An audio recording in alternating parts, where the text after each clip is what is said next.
What is going on, friends? Welcome to My Weekly Mixtape, a show that takes the classic mixtape approach to building a modern playlist. I'm your host, Brian Colburn, and we are finally at that point that we are rounding down the top songs of 2025. Yes, as quickly as it feels like we were just talking about the best songs of 2024, here we are rounding up another year's worth of music. And for the third time in a row, who better to join me for that discussion, because we did it in 2023 as well as 2024, is my friend DT Carel of SpaceCastle. DT, welcome back to the show, my friend. Thanks, man. At this point, I'm just having myself cryogenically frozen in between doing these. So the years go by super fast, and I just wake myself up just to do this every year. So I love it. So thanks for having me back, man. Well, it's glad to see you've thought out in time for this. And I'm curious, what do you think 2025, if you had to sum up the year in music, how would you do that? Oh, man. So just going off of my playlist that I've selected tonight, it's revival and looking back and resurrection of a lot of things and a lot of like reflection and introspective thoughts and whatnot. So that'll make a lot more sense once we get into the list. But it's a lot of looking back, but also looking forward to the future in a lot of ways too. Awesome. And for mine, I consider it to be more of a cyclical nature. I feel like a lot of the newer bands that are out now are borrowing from bands of the past. And I don't mean borrowing like copycat. I mean the sounds and the style. What's old is new again. This happens in waves. It happens so many times over the decades. There are bands that a couple of years ago when Greta Van Fleet came out, you're like, oh, that's a throwback to the 70s. And bands like Rival Sons and stuff like that. I feel like it's happening in a lot of other genres now. Oh, yeah, in a big way. Yeah. And I think that's okay because it touches on nostalgia for the older audience, but it also touches on a quote unquote new sound for the young audience, which is their target demographic. 100%. Yeah. Like I said, we're going to see a lot of that in my playlist tonight, where it's a marriage of what people our age are listening to and what kids that, like our kids, basically, I don't have kids, but kids of the generation of like your kids are listening to as well. A lot of the shows I went to this year were a lot of the bands on this list, and it was parents bringing their kids, and both the parents and the kids knowing all the words of the songs and rocking out and having something to relate to on both those levels. It was a really cool year, honestly.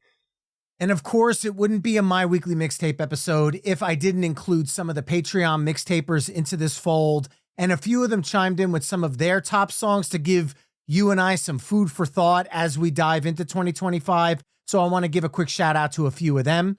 Starting off with Chad Lamassa, who chimed in with Weekend Friends. He's been all about them this year. They are a great band. His album of the year and song of the year both came from them. The album Feels Like Hell and the song Smoke Mirrors. I have to say this album is absolutely amazing. And as far as cover songs, they do a killer version of Natalie Imbruglia's Torn. It's one of my top cover songs of the year, so I love this pick. I do too. That guy is awesome. I've gotten to know that guy on your Discord, which is just a banging place to learn about music. He turned me on to Weekend Friends, and he told me about the fact that they're going to be playing in my neck of the woods, Colorado, I think next year in the spring. And I'm going to go just because he's had me listen to so much of their music that I am in love with them now too. And yes, that album is phenomenal, and so is the track you picked. Well, with that, Tom Hutchison chimed in for Song of the Year. It's Birds by Turnstile, saying the Tiny Desk performance was epic and he can't stop listening to that song. However, for Album of the Year, he's going with Tsunami Sea by Spirit Box, saying it's a heavy album and Courtney's voice is so beautiful throughout the whole record. Spirit Box, I got to see them with Shinedown and Papa Roach on that tour, and it is such a 180. Every song goes from this ethereal to the depths of hell in one song. And it's so seamless. You think that that wouldn't work. It's the devil and the angel kind of battling it out in each song. And they've really honed in on that sound and that style. And then for Turnstile, I don't think there's really anything that needs to be said. They are, over the last several years, just really making this scene their own. Love the pick. I love the Turnstile pick too, man. That band has exploded this year. They're really good. Massive genre benders. just super fun to see them perform. And then Philip Bergman chimed in saying, Brian, I know you want to avoid politics. Well, I guess you know me very well. But there's no denying that the political scenes did give us some catchy tunes, saying it'd be like discussing a mixtape of 1970 without Crosby, Stills, Nash & Young's Ohio. So he has to include the House of Evo's mix of A Gift from Todd's Hostile Government Takeover. And then on the non-political side of the spectrum, he's going with Sabrina Carpenter's When Did You Get Hot and the Paranoid Styles Tearing the Ticket. He then chimed in a couple of days later saying he knows it's past the deadline, but he wanted to try to squeeze in Olivia Dean's Man I Mean. He just heard it for the first time today, and it immediately jumped to the top of the year list for him. Olivia Dean's a vibe, man. Dude, 100%. Yeah, and I will allow the deadline passing because that is a worthy pick. That's an awesome choice. And also my girl Sabrina, man, she's just lighting it up. Everything she drops is fire, man. It's crazy. I'll be shocked if we get through this episode without talking about her. But with that said, I don't want to give any more spoilers. If you would like to join the Mixtaper community and chime in on future episodes, you could do so over at patreon.com/My Weekly Mixtape. It's free to join, and there's several tiers if you want to pick up some extra goodies. If you want to chime in on topics for future My Weekly Mixtape episodes, you can hit me up at myweeklymixtape@gmail.com via this Patreon, like I just mentioned, patreon.com/My Weekly Mixtape, on all the social media haunts at My Weekly Mixtape, or via the contact page at myweeklymixtape.com. All right, DT, the time is now 2025. We're looking back. I cannot believe I'm saying this because I feel like we just did the 2024 look back. But what do you have to kick things off tonight? We're going to kick things off in what's been kind of a weird and tumultuous year for a lot of people with just an absolute ray of joy and sunshine, and that is Bender by The Paradox featuring Travis Barker. Nice. This is a band based out of Atlanta that formed just last year, if you can believe it.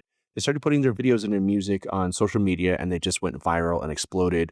They got invited by Green Day to come open for them. They got invited by Jack White to come open for them. They just got on everybody's radar right off the bat, and they were playing shows like Warped Tour and the When We Were Young Festival and going all these big, huge tours with these big musicians before they even had a full catalog of songs for an LP or an EP. So I actually got to see them live previously earlier this year. And this is just before they released the album, so I can actually say they were on their first tour before the big album was released. And they had to play a lot of cover songs because they only had a handful of their own songs, but all those songs are phenomenal bangers. And it is just an absolute joyful throwback to the early 2000s pop punk scene. And that's why Travis Barker noticed them, why he jumped on board and he guested on this track, which is insane. And yeah, Bender is just, it's a song about partying too hard when you're in your 20s and maybe regretting it the next day, but knowing you're going to end up doing it again because you're 20 and nothing really matters. But it's also done in such a joyful and fun fashion. And these kids are just full of energy. They're doing amazing things. And when I saw them play in Denver, it was dads and sons and mothers and daughters, generational gaps who all knew the words to every song. And we were all in the pit jumping around together and having a great time. And if you haven't heard this band, you're going to. It's inevitable. They're going to take the world by storm. And their new EP, NSFW, not safe for work, is just amazing and super sweet and awesome and fun. And I cannot wait to see where these boys go next. I could not agree more. They are making Atlanta proud in terms of punk rock. You don't normally hear about the Atlanta punk rock scene. If there wasn't one, there is one now.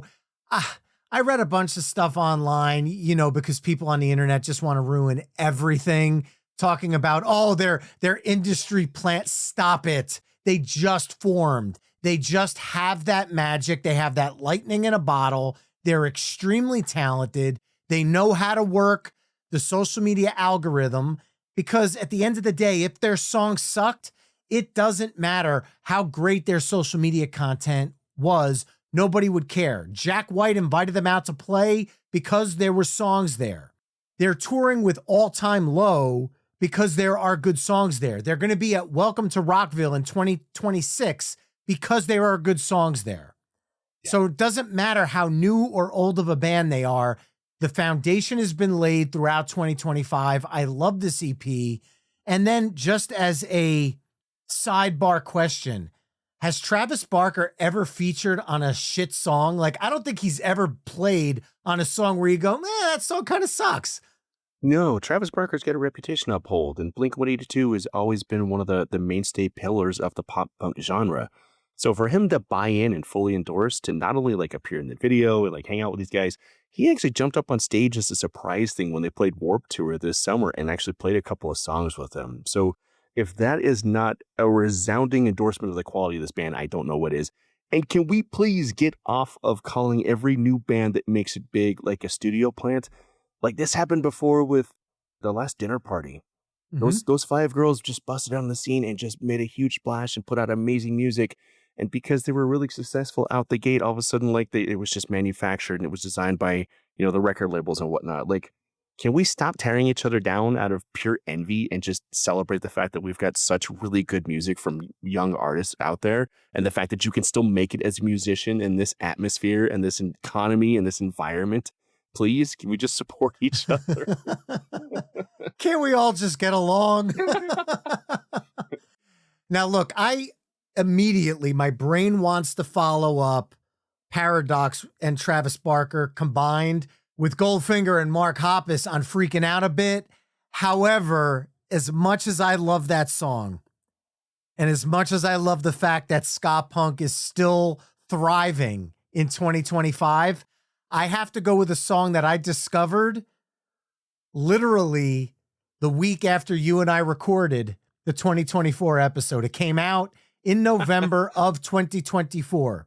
My buddy Drew sent it to me and said, dude, this ska band I've been into for a couple of years just dropped an absolute banger. You need to check this out.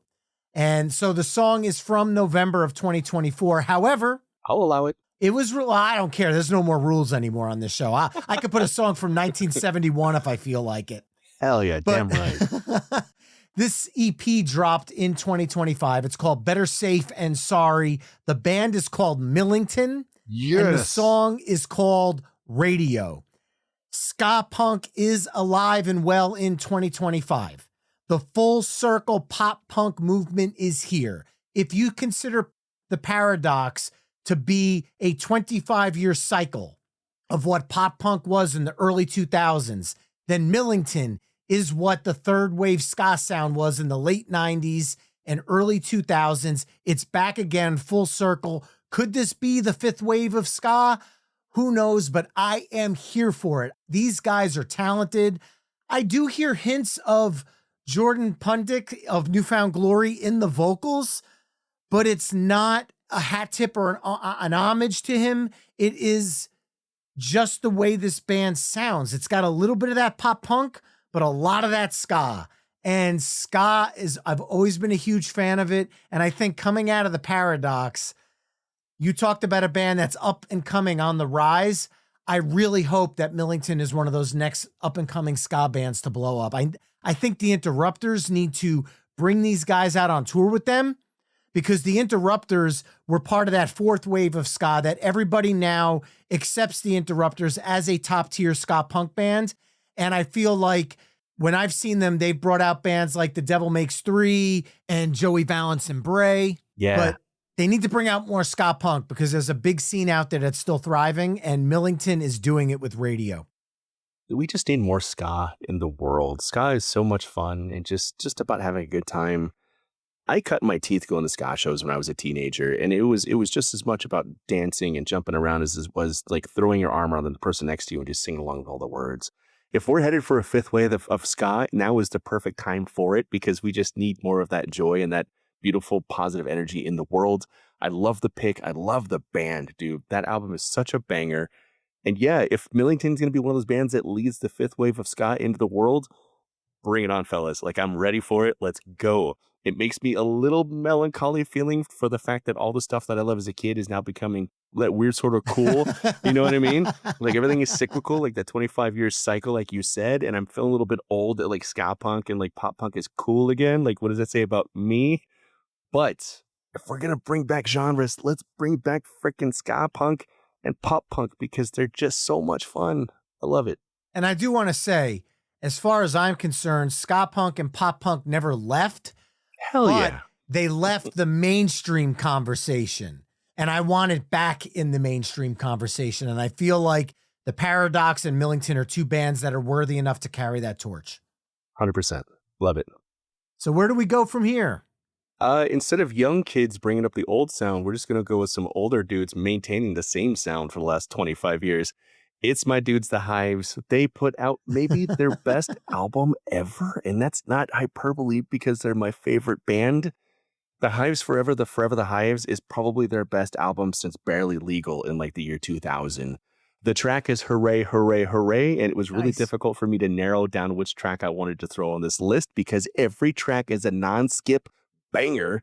And these dudes are in their mid-40s, early 50s, and they're still jumping around on stage and jumping into the crowd and crowd surfing and just going berserk and playing some of their best music ever. This track just comes out swinging and kicking and jumping and throwing itself onto the stage and just acting a fool, but with the same discipline and incredible energy and just razor sharp focus the Hives have always brought to the music. If you haven't heard this album, go check it out. If you haven't seen them live, they're touring America again for the second time in 2 years, which is unheard of for them. Go see them live because I think they are still the best live band in the world, as was foretold by Spin Magazine in the 2000s. I love this band. I love this album. I love this song. I would have been shocked if this didn't make your list. I mean, when the death of Randy Fitzsimmons came out in 2023, there was that 11-year gap between Lex Hives and the death.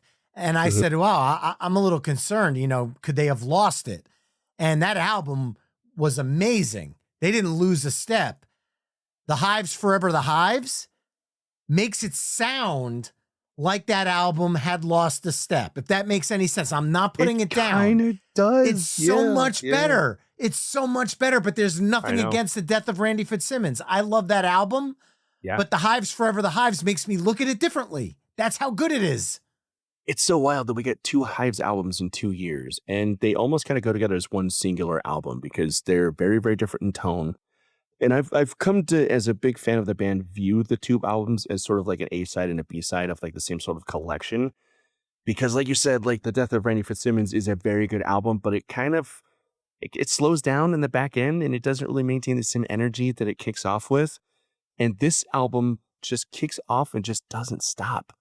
Like it is got the same energy as one of their live shows where it just kicks off and it fills your ear with just this noise, this sound, this wonderful chaos. And it doesn't stop for 30, 40 minutes. And like I said, I love the death of Randy Fitzsimmons, but the Hives Forever the Hives is one of the best albums they've put out ever. Easily the best one they put out in 20 years. So yeah, man, it's crazy, man. Like they're aging like fine wine. Well, following that up, I'm gonna hop onto that energy you're talking about, and I'm gonna go with a song that. Remember how I mentioned that songs I'm gonna be pulling maybe have not come out in 2025, but there's loopholes. This is the biggest loophole I'm gonna pull tonight, because this song was released as a single in 2023.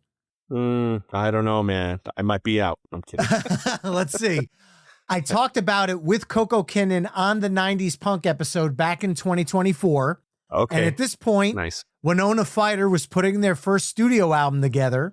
And early this year, in 2025, they released their first studio album, My Apologies to the Chef. And as far as I'm concerned, it's their debut album. So if this song is on their debut album, I don't care when it came out as a single. Yeah. Don't 100%. At me. It's on the 2025 album, and I am going to go with the track Hams in a Glass. That is such a banger track, dude. Oh, my God. Oh, my. It is unbelievable, and I've been through a ton of stress this year. It has been one of the most single-handedly stressful years of my life, and this song has been an absolute release for me this whole year. And I love this album from start to finish. I should probably mention the fact that there's now 2 versions of the album, because about 6 months after the album dropped, they put out a deluxe edition that featured the entire album acoustically. I want to say that the label was behind that. I hope the label was behind that, because I would have loved to buy the deluxe edition on day one. It's become a new trend. A lot of bands are doing that, releasing deluxe editions within months of the album coming out. And I understand there's a good chance it's for the streaming numbers and to try to make an impact on streaming sites. But there are a lot of folks like me that like to go out and buy and collect physical media. And I feel like it punishes that circle of people, that circle being your biggest supporters, because at the end of the day, one album sale, I'm sure, benefits the band a lot more than one album stream. So I don't want to say it's not a diss. This is one of the best albums to come out in 2025. And I highly suggest you buy it. Grab the deluxe edition because there's the entire album done acoustically. There's some covers on it. It's great stuff.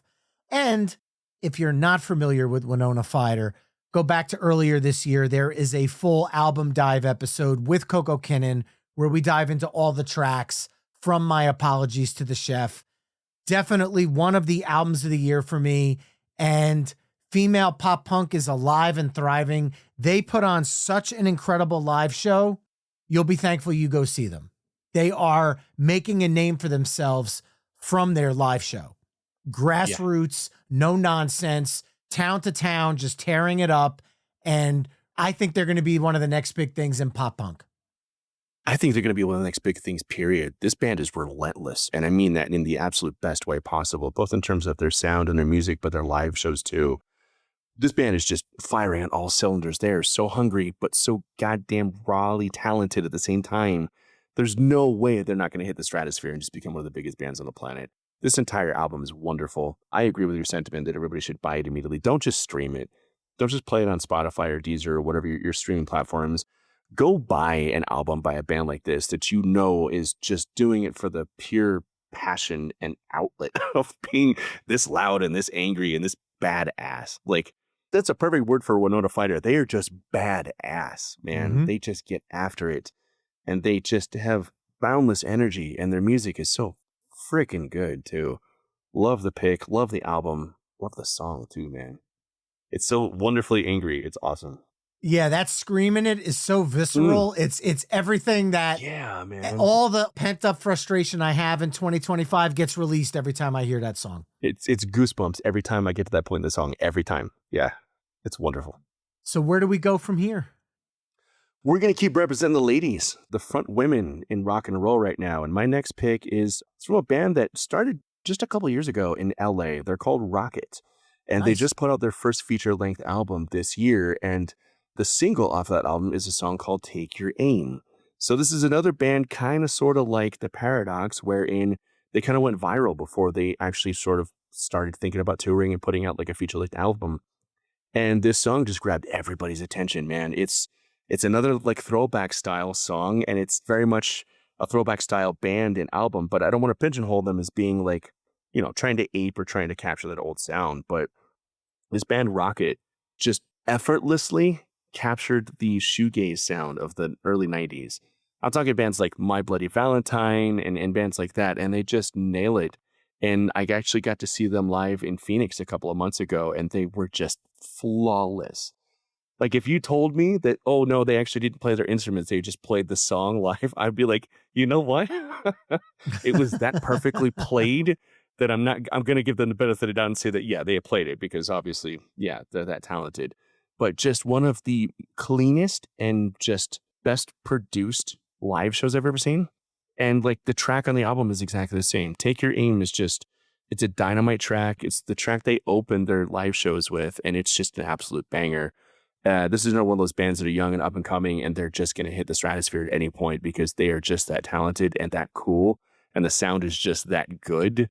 Another one where I highly recommend not streaming it. Just go on their website and buy it and support these young, hungry musicians who are just doing some of the best music I've heard in decades, honestly. Now, I need you to correct me if I'm wrong here, but I have the CD of R is for Rocket, and Take Your Aim isn't on it. Maybe that's just a streaming-only thing? Shoot, you're right. It's not on the album. It was released as a single before it. You're right. I'm an idiot. Don't edit this out. Roast me. You're right. No, it was a single they released before. Yeah. That's where I want to go with this, because that song, it whet your appetite for the album. And I was so severely disappointed when it didn't make the final cut because the album is phenomenal. Yeah. Phenomenal. It's really This good. is that 90s shoegaze alternative rock sound. I don't know about you, but I even hear some Smashing Pumpkins in their music. Yes, thank you. I've been saying the same thing to people. It's very, very early Smashing Pumpkins. Yeah. And it's hard to explain to people that the sounds are cyclical. And that's becoming the theme this year because we talked about the Paradox. We talked about Millington, Winona Fighter. Rocket has that sound, but the thing is, it's generating a buzz with people that are my age, in their 40s, as well as the young crowd.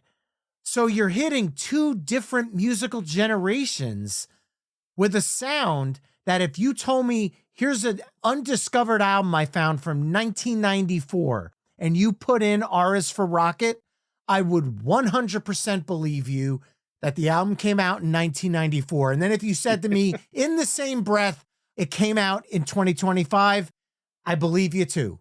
That is amazing that you can make an album that sounds like it's 30 years old and brand new all at the same time. Yeah. Dude, kudos to their sound engineer because the album is just crisp and clean. And along with the track that I am a complete idiot for not recognizing, I do now. It's just one of those weird things where like I listen to the album all the way through and it's like, yeah, I'm also going to go back and listen to Take Your Aim because it's such a catchy banger of a track. And you're right. Like this band is so talented and the album itself is so good that they didn't even need to put their biggest current hit on the album in order for it to be like successful. I'm scared that it'll be on the deluxe edition of R's for Rocket that comes out next week. Right. Right. Well, we're talking about the sounds that are what's old is new again. And I think I'm going to follow up Rocket with a band that is very uniquely 2025, but also has a sound that you could say this album came out in the 90s and make a good argument for it. I was introduced to this band in 2019 with their album Celebrity Mansions, which I discovered as Dinosaur Pileup was the opening act for Shinedown on their summer tour with Bad Flower. I immediately fell in love with this band's style, this band's vibe, this band's sound, and I'm going to go with, off their newest album, I Felt Better, the track My Way, which mixes in a unique style of alternative rock and hip hop and grunge, all kind of thrown into a blender. Kind of sounds like a little bit of Beck thrown into the mix and a little bit of punk rock. And it's just kind of a smorgasbord of sounds. And the funny part about Dinosaur Pileup is that song, the song My Way, is not indicative of the band's entire spectrum of music. Because they also incorporate a lot of punk on the heavier side as well as metal. I think the easiest song that I could go to is off of Celebrity Mansions, which would be Thrash Metal Cassette. That is a purely thrash metal track, done only the way Dinosaur Pileup can do it. And this is a group that I talked about when I had Shinedown on the podcast. We talked about the fact that they were kind enough, because at the time that we saw them, the band's banner was draped over their amps because it had broke. And the band saw this and realized, and when I say band, I mean Shinedown noticed this was happening, and the band paid for a brand new banner for them to be up on stage behind them. That's awesome. Because they wanted them to get the notoriety in the United States that Shinedown felt they deserved, because Dinosaur Pileup is from the UK. And to me, that was one of the coolest community things in music that I've ever heard. And it's why I will always ring the bell for Shinedown. They are just genuinely good people. And I think I'm going to put a pin in that, because I'm sure I might have some more to say about that later. But Dinosaur Pileup's My Way to follow up Rocket. I love that track. I love that band too, man. And like you said, one of my favorite things about music is the community aspect of it. And that's not just between fans, it's about bands too. And what you just said about Shinedown really kind of taking them under their wing and also like taking care of them financially. It reminds me of like back when like Blink 182 was first coming up and they went on tour with Pennywise. And Pennywise was like equal parts like mentoring them and helping them grow and establishing them in front of new audiences. And also like tormenting him and bullying the hell out of them at the same time. Read Mark Hoppus's book. It's wonderful. But no, I love Dinosaur Pile Up, man. And the whole album is great. But My Way is just a great track. Do you get a little, like, maybe this is me being crazy, a little puddle of mud in there too, kind of, sort of? Kind of, I could hear that. Yeah, just a little bit. Yeah, but it's very much got that, like, don't give a F vibe to it from, like, the late 90s, early 2000s of rock and sort of genre-bending bands like Puddle of Mud. But I love the pick. I love the energy. I can't wait to see what these guys do next, like many of the bands on this list. This is an absolutely worthy addition to this list. All right, where do we take it from here? Are we staying with this 90s throwback vibe? Brian, you've known me for a number of years now, and you know at some point I was going to get weird and go off the rails with this, and I feel like this is the time. I'm just going to get weird. I'm going to drop this on you. We're going to see what happens. It's Tyler, the Creator, because if he would just stop dropping bangers every year, I would stop including him on these lists every year. The track is Don't Tap That Glass / Tweakin. It's a twofer. It's almost like a double track off of this year's Don't Tap the Glass album. I didn't know how he was going to follow up Chromacopia, which was one of the best hip-hop albums of the decade, maybe the last 20 years. And he just came out swinging once again with Don't Tap the Glass, which is, dude, this is just literally like one amazing rapper and like sound nerd just like recording stuff in his house and like putting it together as an album. And it's just magic every time he does it. This track is just so much fun. And it, like I said, it's a double track. So you get two different vibes for the price of one here. You get like the straight up sort of like go with the flow sort of rap track. And then you get Tweakin', which just kind of goes off the rails like I am right now with this list. But Tyler, the Creator, just does all this weird shit and stuff. And it shouldn't work cohesively, but it does anyway. And I think the man is just a genius. I think he's one of the most electric rappers and performers in general of the last couple of decades. Like, the man is just amazing. He's never going to stop. He's already hit legendary status. And I feel like if he keeps releasing a banger album every year like he has been, then there's still hope for humanity. But yeah, no, Don't Tap the Glass / Tweakin' is one of my favorite rap songs of the year off of one of my favorite rap albums of the year from one of my favorite artists of all time. I think it absolutely had to be on this list. And I apologize, and I can't wait to see where you go from here. Well, look, it was his fourth consecutive #1 album, so you cannot deny his impact. Yeah. Now, I am familiar with this because I knew the song Big Poe with Pharrell Williams. Yeah. That's the opening track on the album. And when I talk with my oldest, she said to me, Tyler, the Creator, is one of those artists that's hot or cold. You're either all in on the sound or you're not. She's never met anybody who's mid on his music. No, you're either fanatic or you're like, oh, whatever. But I meet way more people that are like, oh my God, Tyler, the Creator is amazing. Because if you're not a massive Tyler, the Creator fan, I feel like you just haven't heard of him yet. Honestly, or you've only heard one or two tracks and you haven't really like dived full head first into his music, because once he grabs you, like, man, there's no letting go. Like, you're just along for the ride. He's just incredible.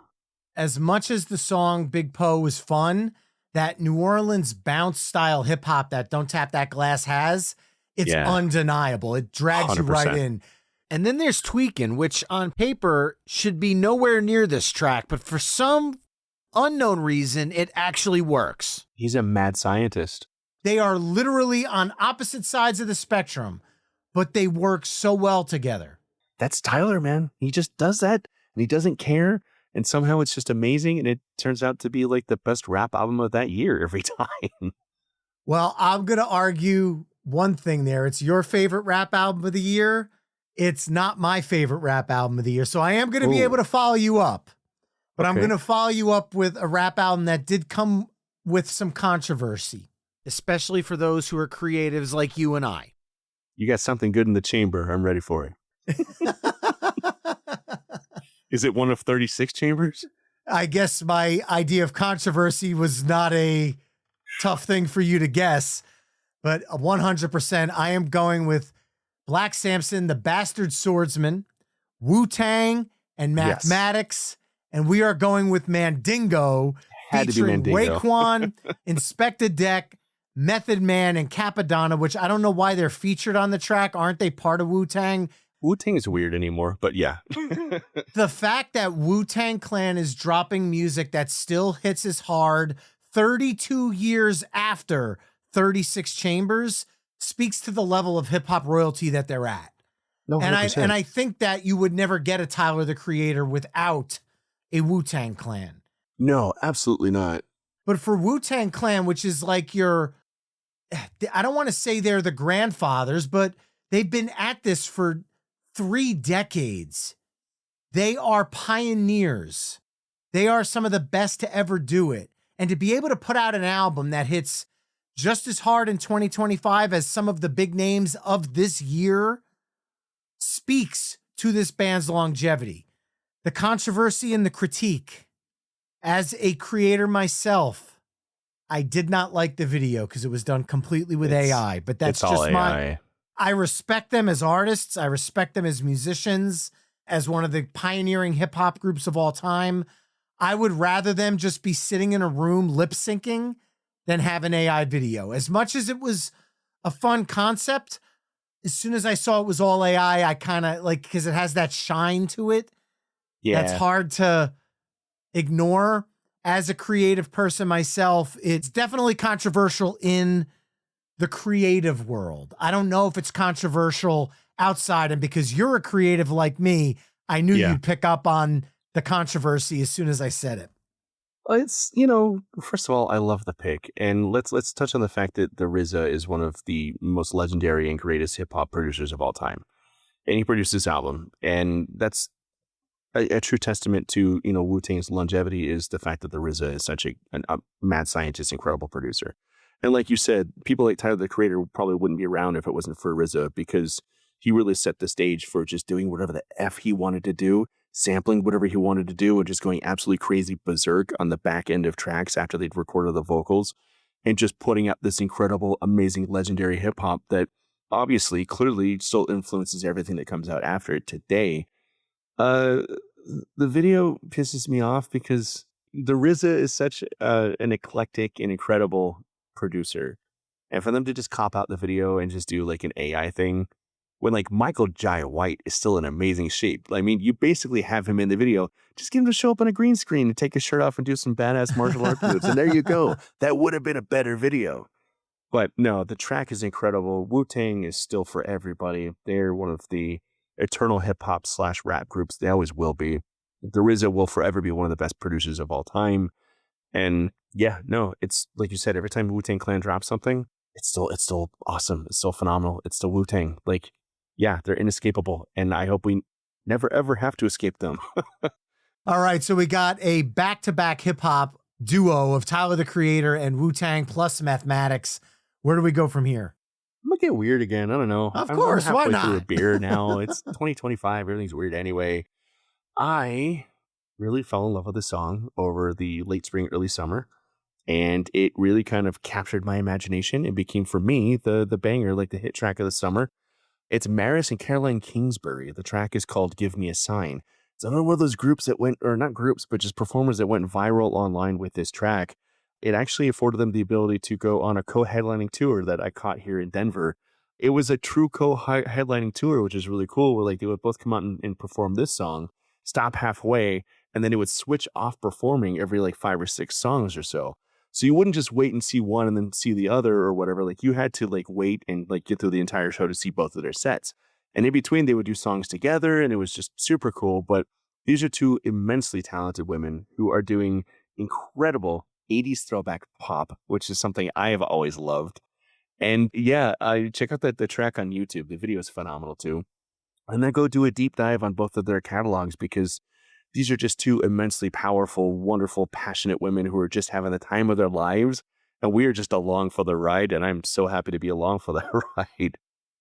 I'll be honest, the first time I heard this song, I said, okay, the Chaperone effect is real. Yeah, I won't deny it. And I'm not saying in any way that they're copying it. I'm saying that what Chaperone did in 2023 and 2024 opened the door for labels and artists to realize that this sound is something that people are craving and want more of. Totally. So I want to be very clear. I am not saying that Maris is going down like a copycat route. I am not saying that at all. I am saying that every now and then an artist will come out and it will bring a sound back into the mainstream. And I think we can go as far back as The Weeknd's Blinding Lights, as with that 80s throwback sound where, the 80s can be cool again. It doesn't sound dated. And I feel like that might have been the song that was the tipping point for the 80s to sound relevant in the 2020s now. I could not agree more. I think you're spot on with your choice of The Weeknd as being that sort of gateway guy who used to be a rapper, and then he was like, I'm gonna try 80s style pop, and like that was what he was supposed to be doing all along. Because like, holy shit, amazing. But yeah, no, and I'm so grateful for artists that do that type of thing, and for like we were talking about before, where like Shinedown was bringing Dinosaur Pileup out with them on tour, and just introducing all these up and coming bands that are recapturing that old sound, but bringing their own modern and young and youthful spirit to it.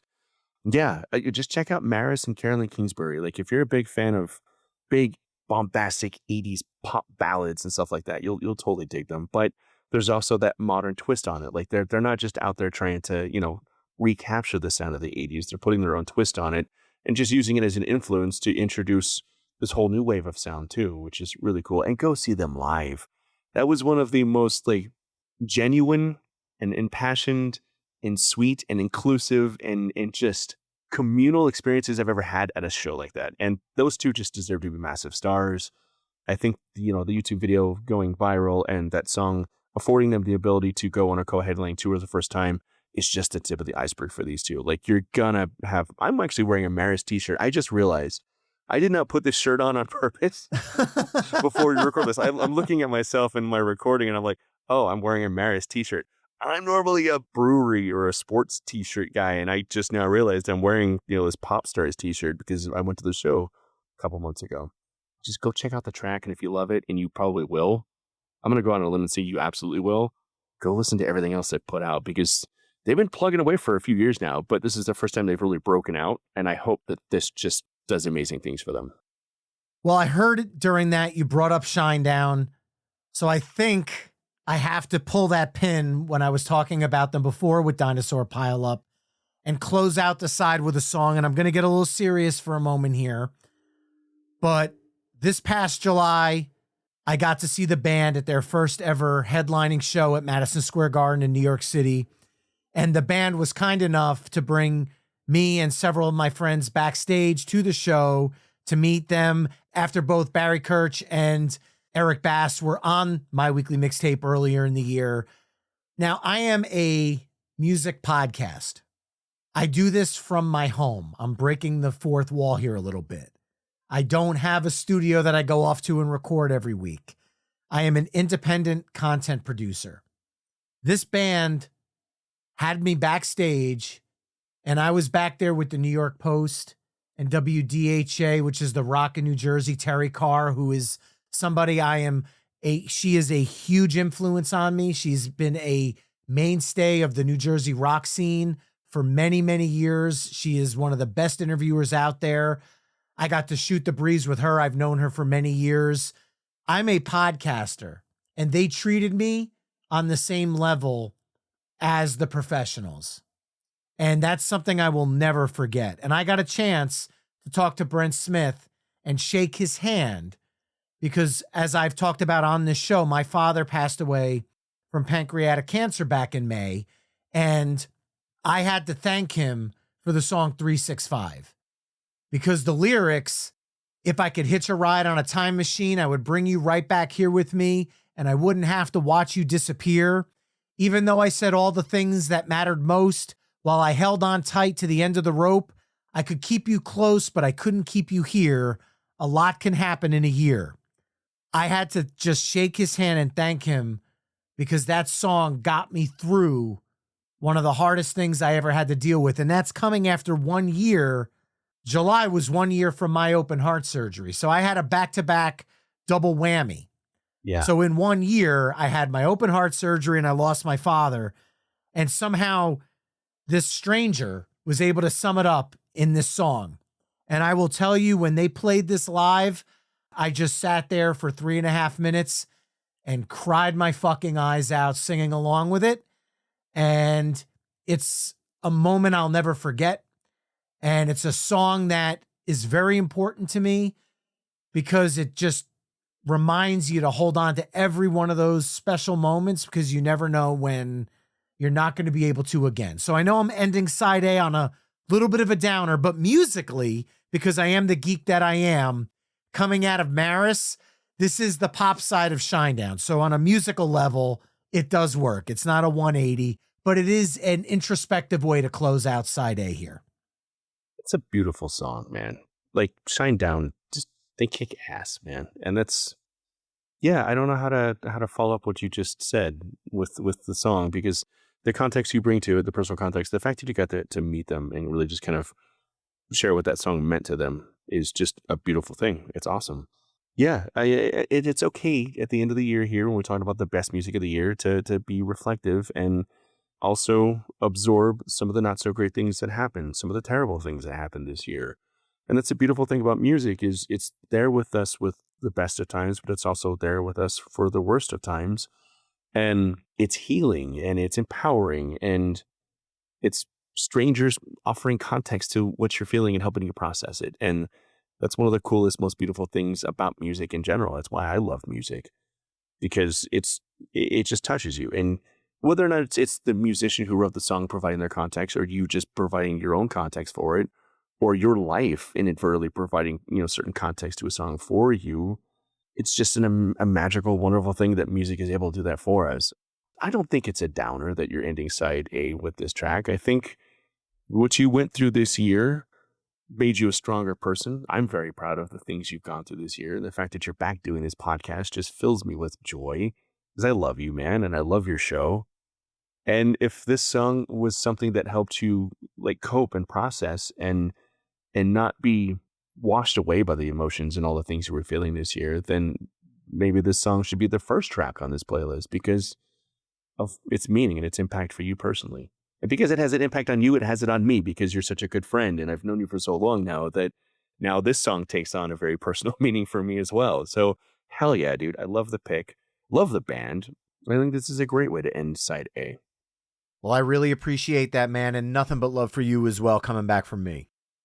There you have it, folks. Side A of the Ultimate 2025 playlist, which kicked off with The Paradox featuring Travis Barker's Bender, followed up by Millington's Radio, The Hives' Hooray, Hooray, Hooray, Winona Fighters' Hams in a Glass, Rockets' Take Your Aim, Dinosaur Pile-Up's My Way, Tyler the Creator's Don't Tap That Glass, Tweakin', Wu-Tang Clan and Mathematics featuring Raekwon, Inspector Deck, Method Man, and Capadonna, Mandingo, Maris featuring Carel and Kingsbury, Give Me a Sign, and Shinedown's 365.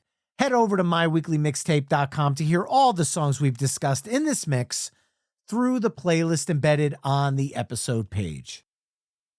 And we are almost an hour into this, and we are just getting to side B, because there is no way we could do an end of the year wrap up and have it be a short and sweet episode.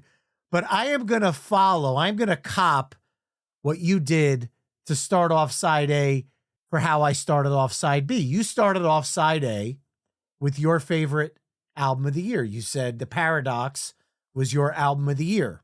Yeah, NSFW is just wonderful. It's so much fun. I am going to start off side B with my album of the year. Okay. And one of the songs from it. Now, on this person's first album, he avoided the guitar theatrics that everybody assumed he would go with. Then on his second album, he toyed with them a little bit. But on the end, Mammoth, a.k.a. Wolfgang Van Halen, blew the whole fucking thing up. And the track I'm going with is The End to start off side B. I know it's ironic. I probably should have ended side A with The End because it's called The End, but it's not my favorite album of the year. And when I heard you say that The Paradox was your favorite album, I kind of said, okay, well, now I know where Mammoth is going to sit for side B. As far as I'm concerned, the opening guitar pyrotechnics immediately grabbed my attention. The music video is one of my favorite for the year. On the opposite end of the spectrum of what I criticized with the Wu-Tang Clan and Mathematics AI produced video, Mammoth went out and got Robert Rodriguez of the From Dusk Till Dawn fame to present a musical hat tip to Michael Jackson's Thriller, including the card at the beginning that's a direct nod to the original video. Oh, it's the thing about his belief not being reflected by the occult nature of the... Was that what it was? Yeah. I love it. And the video features Danny Trejo / Miles Kennedy, who he toured with this year, as well as his mom, Valerie Bertinelli. The fact that Mammoth plays every instrument on this song and every album he's ever put out. Anybody that says he's a Nepo baby needs to check that at the door. Hell yes. He would be famous without it. I am going to say something here that might piss off non-fans of Wolfgang Van Halen, but he is reaching near Prince level of greatness when it comes to playing every instrument on an album. If you listen to the track, The End, he's doing slap bass, he's doing finger tapping, the drums are off the hook, the vocals are on check. He is a one-man band. The way Prince was in the 80s, were recording every instrument himself. Like, not many people can do that and do that to the level that Wolfgang Van Halen does it. Not only is he a chip off of his father's block, he is not riding the coattails of his father, but he's honing in his sound that honors his father's legacy and brings it into the future. So this album is an absolute monster. If you haven't heard it yet, Mammoth's The End to kick off side B. So as soon as you mentioned the name, I was already formulating in my head how I was going to explain to people that anybody who writes him off as being a Nepo baby or just sort of pigeonholes him as being his father's son can go take a flying leap, because, oh my God, this dude is immensely talented. Yes, he plays guitar and he does the taps and stuff, and he's very, very, very, very good at it, but the dude can fucking sing too. That was the thing that grabbed me, because when when he came up, he was playing bass for Van Halen and he was touring with his father, and everybody's like, oh, that's cute, haha, whatever. Oh, he's going to do his own music. Oh, okay, whatever. No, F all those people, because the dude is an absolute just genius, and he can play every instrument, like you said, and he can sing like a goddamn angel. And if he's a chip off the block, he's a chip that's fallen off the block and has rolled down a snowy mountain, has become this gigantic, huge goddamn force in his own right. The album is phenomenal. And I'm actually, like you said, I'm glad that he stopped kind of shying away from the guitar theatrics, because who fucking cares at this point? It's like, what, his third album? And with every album, he's grown and become this incredible musician. And who cares if he's his father's son and he carries that last name? Because guitar is just in a dude's blood. Like, how are you going to deny his DNA? And he's doing something unique and interesting and fun and different with it. He's not just like ripping off his father's sound. Like, he's taking what he learned and what's in his own DNA, what he got from his father. He's fusing it into something new and interesting and hip and different. And like I said, dude, the guy can fucking sing and harmonize too. Like, he's just this incredible, like, not even dual threat. He's a triple, quadruple, quintuple threat. Just an undeniable genius of a musician. And yes, go listen to the album. Go listen to this track, because honestly, I think this was just like the quintessential track to be the title track for the album too, because I think it just culminates. And the video is super dope too. It's Robert Rodriguez with like werewolves and vampires and monsters. And it's just super fun. It's just awesome. And we all need to appreciate and love and recognize the talent that is Wolfgang Van Halen, and just stop treating him like, oh, he's just there because his dad was famous. He's doing things his dad never did. And he's doing it really, really fucking well. So give that kid his due, because he's only going to get bigger and more popular, and he's going to keep doing more and more cool shit. And eventually he's just going to be a household name like Van Halen was. Like, he's going to get there. He's that good. And I'll tell you right now, to put a stamp on this, even if his last name was Smith, he is talented enough to carry it. Yeah. He does not have to lean on the Van Halen name. He has enough talent without it. Exactly. He could change his name to Wolfgang Bertinelli if he wanted to. And he would still make it, because the dude is just that talented. Just insanely talented. All right. So now how do you follow that up? Are we going to stay in this hard rock vein here? Kind of, sort of. I mean, I've been a big fan of like genre bending bands this year. And this is another band that was actually discovered by Jack White. And he signed them immediately to Third Man Records when they started kind of gaining some traction. It's a quartet of 4 young ladies, and they are from the Austin area. And they are called Die Spitz. And the Mm-hmm. album is something to consume. And the track, this was another album where it's like, this album is incredible and diverse and crazy and awesome. Where it took me a while to actually pick out which track was going to be on this list because all of them are a banger.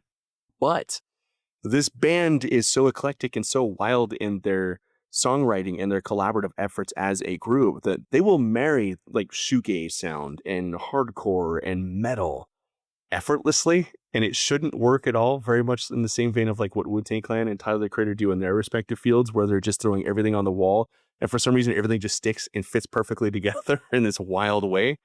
The track is "Throw Yourself to the Sword," which is one of the more like, heavy metal tracks. And their lead singer, and they switch out lead singers for whatever song they're playing. The lead singer on this one, Eleanor, is like this 4'0" redhead, but she is just the biggest ball of primal energy you will ever see on stage. She's shredding guitar. She's screaming with this just visceral vocal style, and everybody in the band is just going crazy and berserk. And there's like circle pits forming in their shows and stuff. And like, this band is another one that's just kind of sort of starting out, but they've already got backing from these musicians that came before them. And they're not only capturing the sound of their forebears, they're also developing into something entirely unique and putting their own shift on it. And Spitz is just like insurmountable like force of energy. Like, that's the best way I can describe them. It's just these four women just going absolute goddamn insane bonkers crazy on stage and on their album as well. And they will shift from a more melancholy, slow shoegaze song right into like borderline death metal. And however, it just works every single time. And I love the fact that it's not like them just trying to like, hedge their bets and play a bunch of different genres and see what sticks. This is just what they want to do. And they don't give a shit if you don't think it works or not, because one, it does. And two, it works for them. And that's what makes it that much more fun and that much more, interesting to listen to. So Spitz, Throw Yourself to the Sword off of this year's album, Something to Consume. Now, I know Patreon mixtaper Tom Hutchinson had mentioned Tsunami Sea by Spirit Box, and I don't consider Spitz and Spirit Box to be the same sound, but I think if you're a fan of Spirit Box, Spitz is going to be in your wheelhouse. Yeah. And yeah. I have to say, Jack White, between what he did for the Paradox and what he's doing for Spitz, I feel like he's got his finger on the pulse of where music is headed in the future. Yes. And the fact that you already mentioned everything I was going to say about this song. You've got groove metal, you've got some hardcore elements, you've got some punk elements, you've got that shoegaze sound, and it's just thrown into a blender, but they leave the top off and they push the button, and whatever shoots out is where it goes, and it works. On Throw Yourself to the Sword, I am getting early Kitty vibes, if you remember them. Oh, definitely. Yeah. Like Brackish and Charlotte. Like, I am hearing that on this track in all the best ways. Yeah, dude, I love the comparison. You're absolutely right. Just those trailblazing, trend-setting women bands just paving the way and kicking ass. They don't give a shit what you think. They don't care if you don't think they're cool because it's a bunch of women playing metal. They're that much cooler because they're women playing metal. You know what I mean? It's just fucking cool. And that's one of those bands that I have not had the chance to see live, but I desperately want to. And first chance I get when they come to my neck of the woods, I'm going to be in that circle pit, man. I'm 41. I don't give a crap. I'm going to be going home with the bruised up knees and the fucked up elbows because I was in that circle pit for 45 minutes. So, yeah. Well, being you have a band that threw a bunch of stuff into a blender, I'm going to follow that up with something similar. Once again, I'm dipping back into 2024 because I discovered this song and this album shortly after you and I recorded. My friend Jim Santoro, who is the author of the Underrated Rock Book, posted about it, and he got my attention saying, "You like country music? Do you like Disturbed? You got to check out this song." Yeah, okay. I know where you're going with this. I actually know where you're going with this. And Lakeview and Home Team. Yeah, dude. Yeah. This song is on paper, should not work. Nope. In my ears, it is everything I love about music. It is who cares about genres? Who cares about the box that country music needs to stay in? Who cares about the box where new metal and heavy metal or hard rock need to stay in? let's just take a little bit out of this box and a little bit out of this box and create our own box and create our own new sound. And next week on the show, I'm going to be doing the 2025 country episode. And I tell you right now, country in 2025 has thrown a bomb into the genre because there is no actual definition on what country music is no longer a subgenre. It is now an umbrella genre where everything is just kind of crawling in with. That's what country music is. And Lakeview, earlier this year, I had Cody Hansen from Hinder on the show to do an album dive on their newest album, Back to Life. And him and I got into it about Lakeview because earlier this year, you know my love of cover songs, Lakeview dropped a cover of Hinder's Lips of an Angel. And just a couple weeks ago, Hinder and Lakeview got on stage at the same time because they did a dual show together and performed the song as both bands at once. Lakeview is one of those bands. They have toured with Breaking Benjamin. They've toured with Stained, but they were also at the Barefoot Country Music Festival in Wildwood, New Jersey, playing alongside of hundreds of country bands. So not only were they going in one direction with their music, doing the hard rock side of things, they were also making a name for themselves in the country universe, touring with country artists. In the year 2025, it's hard enough to make a name for yourself in one genre or style of music. And here comes Lakeview saying, we're going to do it in multiple genres and be successful at it. So as far as I'm concerned, yes, I'm even sneaking a little bit of country into this 2025 playlist, but when you hear the chorus to Home Team, you'll understand why it fits coming out of Die Spitz, and that rhymed, and now I feel like Dr. Seuss. Anyway. I love you, Brian. You're my muse.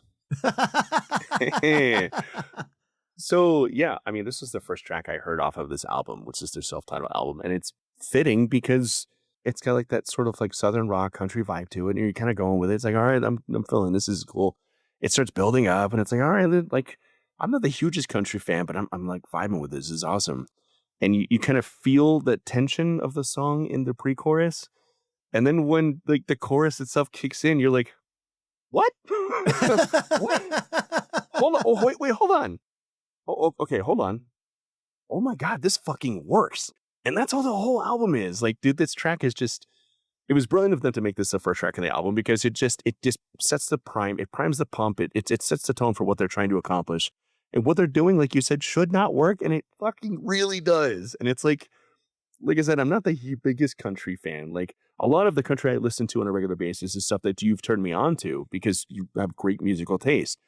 And this is just a really good album by a really good band that, like you said, are just not giving a shit when it comes to melding genres and just doing what sounds good to them and taking bits and pieces from things they love and marrying them together in something that's reminiscent of multiple genres, but at the same time, something wholly unique and interesting also. It's just really fucking good. And I just can't wait to see where they go next. I love both sides of what they're doing. And as one cohesive unit, it's just wonderful and fun, man. They're fun. This song is like the party anthem of 2025 as far as I'm concerned. Cody Hansen of Hinder said, this is our post-show party song. And when you listen to it, you're like, yeah, I can see why. This is the everybody rock the fuck out song of the night. And that's what it was for me throughout this whole year. 100%. That's exactly what this song is. It's just the rock the fuck out song for the weekends. Like, it's just dope. I love it. So coming out of this trio of Mammoth, Die Spitz, and Lakeview, where are we going to go from here? Off the rails again, my friend. I'm sorry. Okay. We're going to go even more genre bending. This is a group that I've been a fan of for a number of years, and they've been around for a number of years, like maybe 20 years, and not enough people know who they are. And this is one of those groups that should be just massive and gigantic and playing festivals, and everybody should be wearing their t-shirts. If you see the name on paper, it looks really freaking weird. It's HO9909, but it's pronounced horror. Yep. And that's just how off weird the beaten path, like artsy, kind of crazy, chaotic this group is. They are a hip hop, like a rap group, but they marry a number of different sounds. And the best way I can describe it to people would be like if you took like Prodigy and you threw it into like a washing machine with like Bad Brains and Outkast. So it's like rap, it's like rap rock, it's like techno rap. It's just a combination of a bunch of different genres all together, and it just works incredibly well. But they put out an album this year, and that album is called Tomorrow We Escape. And the track that I'm throwing on this list of best songs of 2025 is called Incline. And Nice. one of the things I love about horror is the fact that they just do not give a frick. I love when rap and hip hop scares people. I love when punk rock scares people. I love when it's challenging and it pulls you out of your comfort zone and it makes you think and wonder about things you may have not have thought or wondered about before. But at the same time, it also makes you want to dive deeper into it and learn more about the band and more about what they stand for and all those types of things. They are sort of political. We're not going to go political with this episode of the podcast, but just know that when you go into it. But it's just two dudes who just have a lot of things to say, and they are just not apprehensive about saying it in a very angry way. And the way that they fuse music together is just wonderful and incredible and engaging and super intense and a lot of fun. And if you want to do a deep dive on them and listen to interviews they've done, these are two guys who aren't just throwing stuff into a blender and just seeing what happens. They are very, very well versed in multiple genres of music and the history of music. They are very talented musicians. They're very intelligent and eloquent, and they are doing exactly what they want to do with razor sharp precision, even if it sounds like pure chaos at times. And that's what this album is. And this is what they've been doing for like 20, 25 years. Incline by Horror. And like I said, if you want to Google them, it's not spelled horror. It's HO9909. And the 999 is like a motif in their sort of like branding and their lyrics and whatnot. This is going to be the weirdest track you listen to on this playlisters and people listening in general, but it's going to be hella rewarding. You're going to really enjoy it. And you're going to get hooked on them like I have been for quite a while now. Well, I guess the only thing I could say to that is you're welcome, because they formed in Newark, New Jersey. Mm-hmm. So they are New Jersey born and bred before they relocated to LA and really kind of honed their sound. So we have to take credit for horror, even though chances are they really made their break when they were in LA. We're not going to talk about that. If I had to describe their music to somebody that never heard it before, I would say picture looking directly into a strobe light. That is what it sounds like on a musical level. Yeah, but I don't mean that in a bad way. I mean that positively. It's measured and it makes perfect sense, even though it's sometimes overwhelming. It's just really, really good. And like I said, these are two musical geniuses who have done their homework. They're not just goofing off. Like, they know exactly what they're doing in every bar of every song they've ever put out. But yeah, it's overwhelming and it's an assault on the senses sometimes. But at the same time, it's metered and it's intentional. And it makes sense the more you stare at it, I guess, or listen to it. But like I said, I love music that is just unabashedly angry and challenging and doesn't necessarily want to be mainstream, doesn't necessarily want to sell a bajillion albums and go platinum. They just want to make the music they want to make. And if you're along for the ride, then hell yeah. And if you're not, fuck you, honestly. You know what I mean?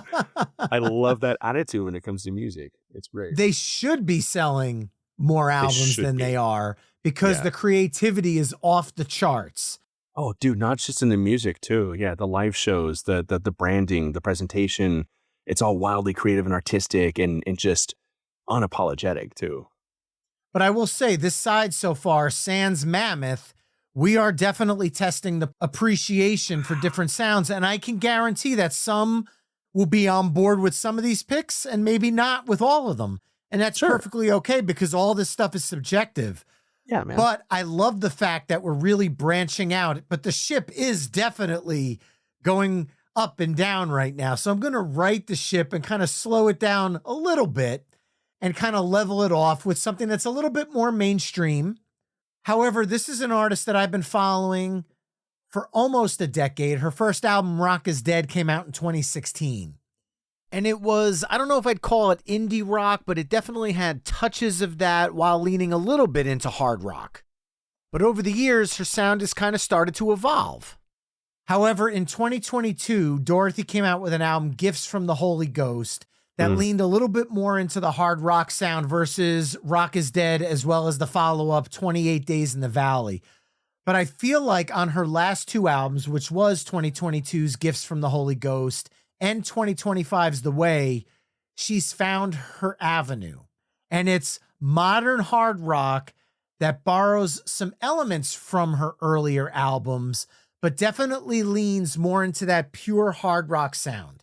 And this artist, Dorothy, the opening track on the album is called I Come Alive. In hindsight, I also could have started side B with this song because the song starts with over a minute of her just riffing with vocal runs over the build of this song. It's an album opening track. It sets the tone for what the rest of the way is as an album. And it's one of my top albums of the year. Mammoth edged it out, but Dorothy's I Come Alive is right there. And if you listen to her voice at the beginning of I Come Alive and you're not hooked instantly, I don't know what to tell you, because it's an absolute monster. Slash guests on this album. The album is definitely showing the future for Dorothy is going to be huge. And I just don't know why she hasn't truly exploded yet. Dude, I don't know, man. With a voice like that, I feel like she could not miss. I don't think she has missed up to this point. To say that this woman's voice is transcendent is still not doing her justice. Like, my God, one of the most powerful vocalists I've ever heard in rock or any other genre. It's a fantastic album. It's an excellent choice. I would love to see her break out and do amazing things too. She should be... I don't want to compare... It feels like it's pigeonholing her to compare to like Evanescence and like what they achieved with like a very resounding and very melodic female vocalist at the front of like a hard rock band. I guess it's kind of hard to escape that sort of comparison just on paper, but they're not doing what Evanescence did. It's something very, very different. I hope that she breaks out and I hope she finds her niche because, like you said, this album is a culmination and an evolution of everything she's done up to this point. And to watch such a talented musician like visibly grow with everything she puts out is just a real treat for us. And yeah, just incredible, powerful voice, man. Just honestly one of the best rock voices or just female vocals I've ever heard. Just powerful, amazing. And I don't know what the opposite of Lilith would be, but if there was ever like a hard rock female festival, I think of bands like The Pretty Reckless, Hailstorm, Evanescence, Dorothy. Yeah. Like there is and then you bring in some of the punk bands like Chad LaMassa mentioned, Weekend Friends. You've got Winona Fighter. There are and I think Chad brought this up on the Discord about putting together a female festival that's centered around hard rock and heavier music. I'd be all in on that. I'd buy a ticket in a heartbeat. 100%. I would go. I would travel for that. That would be incredible, quite frankly. All right. Well, we are at the halfway point of side B. We're at feature-length motion picture episode length of My Weekly Mixtape. Not quite Marvel movie length, though. We're still doing okay. But where do we go from here? Another female vocalist who's just taken the world by storm in her respective genre and just taken no prisoners. It's Sabrina, man. Like, she had to be on this. She had to be on this list. Mm-hmm. She was on last year's list, too, and she's just relentless in her desire and her drive to take over the world of pop music. The album is phenomenal. Man's Best Friend. It had some controversy because, whatever. The title track, well, not the title track, but like the main single off of that album, the one I picked for this list is obviously Manchild. On an album that's just full of bangers, this one just stood out to me. It's just super fun. And the music video is a gosh darn work of art. Like, it just fully captures that sort of 80s road trip movie feel, like the comedic road trip, like almost like Vacation or something. The entire presentation of the song, the entire experience of this song, from just the song itself, the music video is just wonderfully crafted, incredibly well put together. Just a banger of a track from this queen of pop who is just not going to stop, man. Like, she's already a household name and she's going to be forever. And as long as she keeps put out banger singles like this one, man, I'm all about it. Like, come knock on my door once a year, Sabrina, and drop those bangers in my ears. Just do it. Well, I mean, Taylor Swift anointed her this year as she featured on The Life of a Showgirl. So I feel like that's like one of the queens of pop passing the torch to the next queen of pop, because you really can't go anywhere without hearing her music. It's everywhere. And I think we'd be doing a disservice to the year to not mention her. Now, as a father of two younger girls, the album controversy, I won't call it controversy, but when my youngest pointed at the album cover, and Yeah, said, I Dad, get who's it. that? We were in Target and she pointed at the album Oh. cover. And I'm like, and I'm trying to change the subject. And I'm like, do you remember Girl Meets World? She's one of the actresses on She it. was the best friend of the main character in Girl Meets World. That's right. So in my brain, that's the way I always picture Sabrina Carpenter. Yeah. So this new adult persona is, I understand she's the age now and it's perfectly normal. But in my mind, I still see her watching Girl Meets World with my kids a decade ago. And she was singing songs on that show. And I knew she was going to be huge in an Olivia Rodrigo kind of way. Yeah. And she's done that, but in a different avenue. Mm-hmm. Yeah, 100%.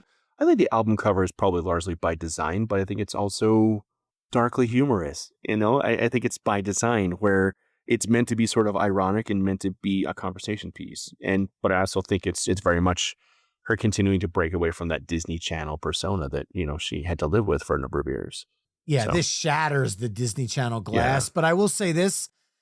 I feel like it borrows from the Madonna playbook, the sex book, the Vogue video. Madonna always found a way to keep herself in the news as well as with music. And I feel like she wrote the book on it. And Taylor Swift is writing her own chapters of that book, as is Sabrina Carpenter. Mm-hmm. I don't want to say completely. Madonna started it, but Madonna was one of the first artists that took pop music and really kind of said, oh, you think the line is here? Yeah. We're going a mile past that line. Yeah, Madonna was a pioneer. I mean, there's nothing wrong with viewing that playbook and taking a couple of, you know, strategies out of it. Especially when you start out as like a Disney Channel kid. Like you have to find ways to not just make yourself like, you know, the saccharine sort of like candy coated passe sort of child star who's becoming a pop star. You have to be like, yeah, I'm an empowered woman who's going to do whatever the F she wants to do. And if you're not along for the ride, you're going to buy the album anyway, because she's one of the biggest names in pop right now. And she's a massive global star. But that comes with the caveat of she's going to shock you every once in a while, and be prepared for that and embrace that. Well, musically, I don't have anything that falls in line with Manchild, because Manchild was kind of on a plane of its own. The only song that and I'm not 100% sure I want to go down this road, but Risk by Honey Revenge is kind of falls into that poppy punk kind of vibe. Mm-hmm. However, I do want to lean a little bit into the pop from my angle. And when I think of pop music in 2025, I said this in 2024, the way you said it in 2024. It's one of the big names in pop, only on a different side of that spectrum, being the R&B side of pop. And I'm going to go with Teddy Swims. In 2024, he had I've Tried Everything But Therapy Part 1. And in 2025, he had I Tried Everything But Therapy Part 2. And I'm going to go with the song Not Your Man from that album. Musically, coming out of Manchild, it's a little bit of a pivot, but it's two songs you could definitely hear on Top 40 Radio or Apple Music or Spotify Top Pop Songs of the Year playlist. I sang his praises in 2024 on the song Goodbye's Been Good to You. Not Your Man kind of follows in that same vibe, but Teddy Swims also dipped his toes into the country scene, as at the end of 2024, he combined with Thomas Rhett on a collaboration of Something About a Woman that took over all of country radio and dipped into pop radio as well. So anything Teddy Swims touches seems to kind of go in a lot of different genres at once and does well in all of those different genres. If you were to tell me in 2026, Teddy Swims is going to put out a country album, I would tell you Teddy Swims is going to put out a #1 country album, because every genre he's gone into, it's seamlessly just worked. His voice has got this chameleon-esque aspect to it that could fit into any style of music seamlessly. And I have such high expectations for how he's going to continue down his career moving forward. I hope he never actually tries therapy. I'm joking, of course, but man, the dude is just putting out bangers after bangers. And the irony of, you know, the album title is funny. But it's like, dude, if music is your therapy, like, holy crap, please keep doing that, because good Lord, Like you said, everything the guy puts out is gold, and he just effortlessly like jumps from genre to genre and collaboration to collaboration. And he's just one of those guys who's just got that universal voice, like you said, that just lends itself to everything. And I feel like he's one of those artists. And this is somebody that you turned me on to. I had never really listened to him until you and I were like shooting the shit one day, and you threw it out there. I was like, all right, I'm not a big country fan, but you were like, hold up. It's not country. Just country, yeah. So yeah, no, the guy is just one of those guys where I think he's gonna be around forever, and everybody's gonna want to work with him because he just brings a magic to whatever he touches, man. Like that voice is just sultry and soulful, and it just grabs you like right in the chest and doesn't let go until the song is over. Love the pick. If we do one of these again next year, we probably will. It's like our tradition at this point. I would be shocked if the man's not on the list again in 2026 because he's just that good, and he keeps putting out unique and interesting and exciting stuff. And it doesn't matter what he's doing. Everything he does is just solid and different and fun and just works. It's hard to quantify Teddy's whims. And you certainly can't pigeonhole him as being anything because he refuses to be just one thing. And I love that. All right. Well, what are we going to follow that up with? Are we going to stay in this pop realm now? No. I mean, we started with Mammoth. We went into horror. We went into Sabrina Carpenter. There are no rails on this episode, you know? I don't know, man. I this is a big year for indie, and I love a lot of indie music. And this is actually a band I discovered in a brewery years ago, where I was just sitting in a brewery, like having a quiet drink, enjoying myself, sitting on my phone. And for whatever reason, breweries tend to play really good music. Like they're not beholden to like club music and whatnot. So there's been a lot of instances where I've discovered really good bands by hearing something incredible and just pulling out Shazam on my phone and being like, okay, make a note of that, go home and listen to the entire album. Then spend the rest of the night listening to their entire catalog because they're just so good. And this is one of those bands, Car Seat Headrest. And they put out this album this year called The Scholars. And after some deliberation, because every track on the album is incredible, I settled on The Catastrophe because it's got this bridge that just blew my mind the first time I heard it. It's a very good track. The band in general, this album in particular, is very sort of reminiscent of bands like Guided by Voices, if you've ever heard of them, or The Shins, or they got a Beck quality to them as well, where they've got sort of that indie style, but it's very eclectic at the same time. But this track in particular, you almost think you know where it's going to go, and then it just says, no, this is not where we're going to go at all, but you're going to come along with us anyway. The song is like, it's like 5.5 minutes long, but it feels like 30 seconds because it just carries you. It's just a vibe. This band, this album, this track is just a vibe. And that's the best kind of indie where you just kind of lose yourself in it. And you're just along for not even the vocals and the lyrics, but the story that the music is telling. And I feel like indie in general just is one of those genres where the music can tell the story just as much as, you know, the vocals can, the lyrics can. And this band just encompasses that and encapsulates that. And this song in general is a journey. So yeah, it's Car Seat Headrest. The album is The Scholars, and the track is The Catastrophe. Now, as I'm writing these songs down as we go through, the title of the track is actually The Catastrophe, parentheses, good luck with that man. So we had Manchild, Not Your Man. Holy shit. Good luck with that man. Are we actually secret geniuses? We're going to call this the man part of the playlist here.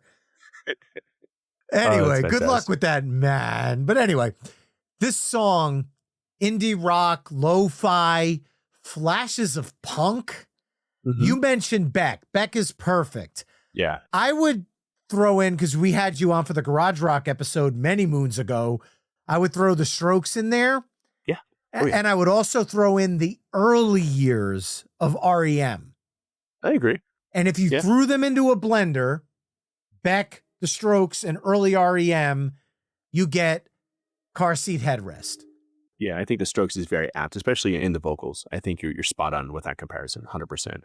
There's nothing but things to like in here. You're going to pick out something, that Car Seat Headrest has put out there, and you're going to find something to latch onto and really enjoy. And that's just going to lead you through the rest of their sort of sonic adventures and journeys. Yeah, there's some ambient moments on this album. There's some heavy moments. There's some, I don't want to say complex, because that might make it sound like they're overthinking, but there are complex parts of this album. It's definitely an adventure from start to finish. I don't think complex is a bad word, especially when it comes to indie music. Like, it's not the assault on the senses that horror is, for example. No.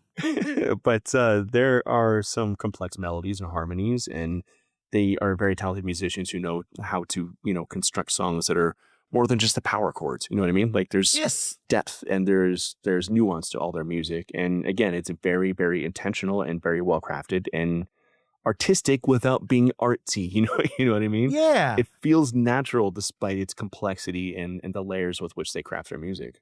Very much like Guided by Voices. Yeah, I feel like lo-fi and complex almost sound like oxymorons, though. But the two can be combined, and they're doing it in this song and across the whole album. Yeah. Speaking of combinations, we each have one song left. And I love the fact that we've touched on a lot of new artists this year, and I want to keep that going. But every year we also just by proxy bring in some older artists that have dropped a song that is unexpectedly amazing. And this year I get to take the two and combine them because one of my favorite artists of the last 7-8 years who's been doing so much to change the landscape of rock music has been YUNGBLUD. Yeah. I mean, his performance of Changes during the Black Sabbath Back to the Beginning Festival, which was nominated for a Grammy, rightfully so, made the hair on my arm stand up the first time I heard him do it. It was phenomenal. I agree. I mean, I saw a lot of people that were my father's age saying, who is this YUNGBLUD spelled all weird? And I've known him since 21st Century Liability back in the late 2010s, where it was a lot more hip hop in the mix. Then he did The Funeral, which was basically the most Billy Idol song that's not a Billy Idol song that Billy Idol ever recorded. But it works so well, and his music's fantastic. In 2025, he teamed up with Aerosmith for a live rendition of Mama, I'm Coming Home and Crazy Train for a tribute to Ozzy. And then a couple of days later, they announced the One More Time EP with a lead single, My Only Angel. Now, granted, Joey Kramer's not on the recording. Matt Sorum of the Cult and Guns N' Roses fame takes the drums, which I hope it's only, I hope Joey's okay. Let me just say that. Yeah, I know. This is the first Aerosmith new original music since Music for Another Dimension, which is pretty much my least favorite Aerosmith album of all time. That's completely fair. And I will say that this is my favorite Aerosmith song since 9 Lives. Steven Tyler's voice after they had to cancel their tour and they said he might never sing again sounds rejuvenated on this song. Now, I also know the other big thing is people are saying it sounds too auto-tuned. It sounds too many effects, too much on the band. It doesn't sound like Aerosmith. It's not an Aerosmith record. It's an Aerosmith and YUNGBLUD collaboration EP. So you're taking some of Aerosmith and some of YUNGBLUD and you're bringing them together. And for some reason, their voices marry really well to at the point, there's times of this EP, I have to go, is that YUNGBLUD or is that Steven Tyler? And it works so well. Now in the videos, you only see Steven Tyler, Joe Perry, and YUNGBLUD in the music video. And I saw a bunch of people online because people have to complain and rip apart everything, saying that it's not Aerosmith. It's just Steven Tyler and Joe Perry. The rest of the band is on it except for Joey. Yeah, Todd Hamilton's on Brad it. Whitford's there. Yeah. Brad Whitford's there. They're playing on these songs. Yes. And I guess the other reason I want to point that out is if you had an album called Tyler Perry and YUNGBLUD, they would think it was another Tyler Perry, not Medea goes to Tower Records. Like, I don't know.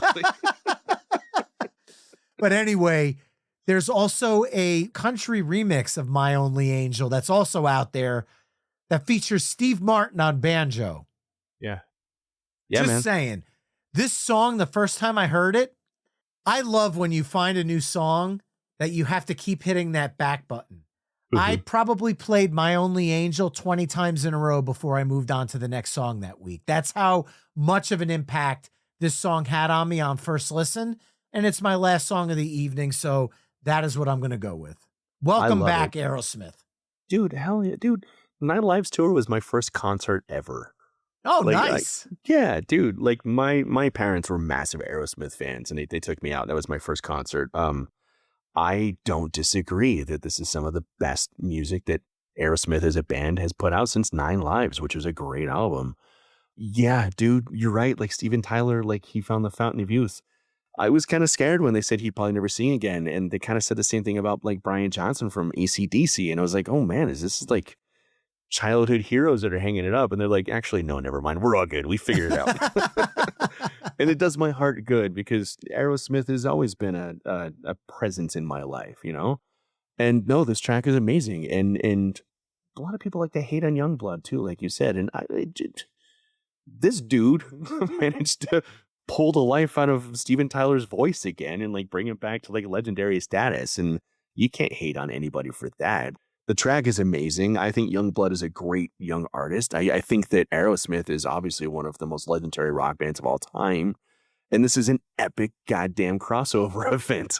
You know, like this is great. This is killer. This is like rock and roll Avengers. And I love it. And no, this is a great track to end it on. And I love the culmination of like the young and the old, like we've kind of touched on this entire night, where it's a younger artist and an older artist come together and making something brand new and awesome and something that's obviously sort of a throwback to previous days, but also new and interesting and cool and hip and a fusion of multiple different generations and genres of music. And it's great. I fucking love it.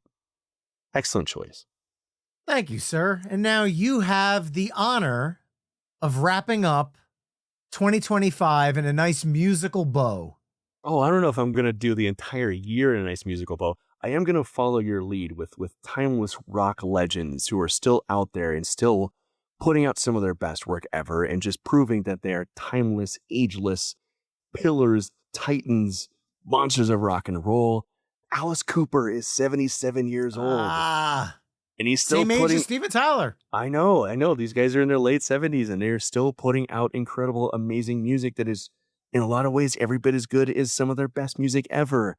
And Alice Cooper put out this album, the Revenge of Alice Cooper, and it's just like he went back in time and brought his younger self back up to 2025 and had his young self record this music. The track I'm picking to round out this list of the best songs of 2025 is See You on the Other Side. Ooh. And we're ending on kind of a melancholy sort of retrospective note, but I mean, obviously, the song was a tribute to Glenn Buxton, which was, you know, Alice Cooper's guitarist for a number of years. He passed away a number of years ago, but the song is just a wonderful, beautiful tribute to Glenn and also sort of a tribute to their adventures together and the band in general and Alice Cooper's career as a musician over the decades. And it's a melancholy song about grief and loss, but it's also about optimism and the power of friendship and, you know, just this thought that, you know, maybe this life isn't the end for everybody. And we're going to see everybody we love, you know, once we're done, you know, on this mortal coil. But the thing about Alice Cooper is he's still touring. I didn't get a chance to catch his tour, but a bunch of people I know did. And they said that he just gets up and he's still rocking the F out and he doesn't take a break. Like I saw Kiss a number of years ago and like Gene and Paul went backstage and like slugged a bunch of Gatorade and the two younger guys come up play their part of the set by themselves. Alice is out there for 90 minutes and there's no breaks. There's no talking to the crowd. There's no like, let me sit down for a minute and sing this next song. He's just doing what he's always been doing for decades now. And his tracks that he's putting out, especially this album, The Revenge of Alice Cooper, it sounds like 70s Alice Cooper in the best possible way. It's amazing and timeless. And this song in particular, I've always been a fan of Alice Cooper who writes ballads. I know everybody knows him from Feed My Frankenstein or like No More Mr. Nice Guy, but when he gets a little bit more introspective, a little bit melancholy and kind of brings the tone down a little bit, I think he's every bit as good. And this is what this song is. He's a very talented, multifaceted songwriter, and he has not missed a step since the 70s. Like he's just, I hope he lives to be 177 because I want him to keep putting amazing music like this out. But I picked this track because it's cool and it's awesome and it's Alice Cooper, but it's it's a song that takes the time to remember the past and lament the past and mourn for things lost, but it's also so wildly, beautifully optimistic and grateful for the things that we miss because they were good enough for us to miss them. And that includes people and, experiences. And, even if your favorite brewery closed down this year, there's a lot of reasons to mourn, a lot of reasons to be, sort of melancholy and sort of in your own head this year. But this song also kind of empowers you to recognize that, process it, but also recognize that there's so much more that is in front of you. There's so many more people you're going to meet, so many more experiences you're going to have. And to not spend your time dwelling and being sad about what's gone, but instead just love the fact that you had it while you had it and be excited about what you're going to get next because something is coming. I love the fact that Alice is writing music that's just as hard as it always was, but with the knowledge and the experience of somebody who's in his 70s. Like, it's beautiful. It's wonderful. I can't think of a better track to round out the best songs of 2025. Honestly, man, I think you said it all. This song, the way 365 closed out side A, hits me on so many levels this year. The first time I heard it, I was like, oh my God, you got to be kidding me. Like, he's going there. And I know it's about Glenn and, he's singing about his friend and his confidant and his guitarist, but there's this hope. Yeah. That's attached to the melancholy aspect of the song. And for the year I've had losing my father, there was a lot of melancholy, but the hope is there for the future.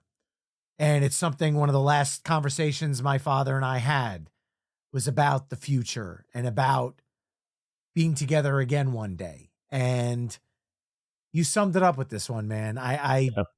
Normally I'm not one to say I'm at a loss for words, but I think you said everything that needs to be said here. And, whether it's see you on the other side of 2025, meaning in 2026, or a deeper meaning of see you on the other side when all of our time comes on this earthly plane. It's a great way to close things out on a spiritual and musical level because Alice Cooper is one of the greats. So there you have it, folks. Side B of our ultimate 2025 playlist, which kicked off with Mammoth's The End, followed up by Die Spitz, Throw Yourself to the Sword, Lakeview's Home Team, Horror featuring Nova Twins, Pink Sifu, and Young Skirt, Incline. That's HO9909 if you want to look it up. Dorothy's I Come Alive, Sabrina Child's Manchild, Teddy Swim's Not Your Man, and Car Seat Headrests, The Catastrophe. Good luck with that, man. The man portion of the episode. Aerosmith and YUNGBLUD's My Only Angel, and Alice Cooper's See You on the Other Side. Head over to myweeklymixtape.com to hear all the songs we've discussed in this mix through the playlist embedded on the episode page. Well, DT, this has truly been a blast. We did it in 2023, 2024. This makes a trio of year-end episodes. Look forward to hearing what we come up with in 2026.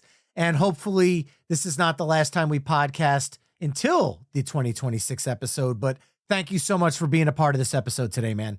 Dude, my absolute pleasure. And I hope we do another podcast or a project together before the final best songs of 2026, because you're one of my favorite people, dude. I always love doing this. Well, I appreciate you being here, and I also appreciate everybody tuning in tonight. If you enjoy what you're hearing, but we did not talk about your favorite song of 2025, we both want to know about it. So send me an email, myweeklymixtape@gmail.com. Hit me up on all the social media haunts at myweeklymixtape. Use the contact page at myweeklymixtape.com or join the Mixtaper community at patreon.com/myweeklymixtape. It's free to join, and there's other tiers there if you'd like to support the show a little bit extra. If you're listening on Apple Podcasts, Spotify, YouTube, please leave a 5-star review, drop a comment, click that like button, click that subscribe button, do all the things. It helps spread the word about My Weekly Mixtape to other music fans that are out there looking for programs such as this one. My name is Brian Colburn. This has been My Weekly Mixtape, and I hope you guys enjoy listening to the songs of 2025 that we've laid out over the last movie length episode. See you guys next week.